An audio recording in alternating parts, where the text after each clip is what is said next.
So an ostomy, which can be an ileostomy or colostomy, depending on what part of your intestine we use, is essentially where we use a part of your intestine and we connect it to your skin where you're going to be stooling into. And we attach that to a bag where that's where your stool is going to go into.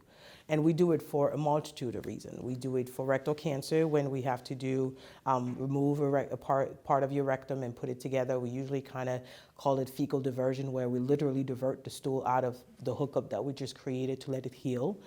We do that in patients that have inflammatory bowel disease, like Crohn's disease, sometimes when they have issues and they need the rest of their stoma or the rest of the intestine to cool off, we divert the stool that way.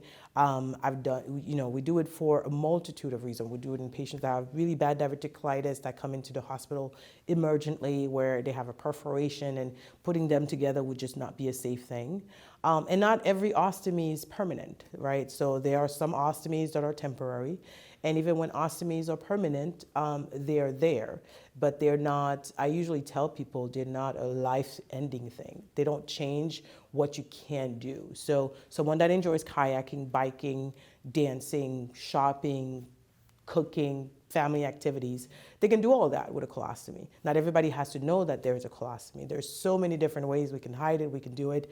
There's ways that we place it so that it's not very visible to people. There's so many people that have it that you don't even know it.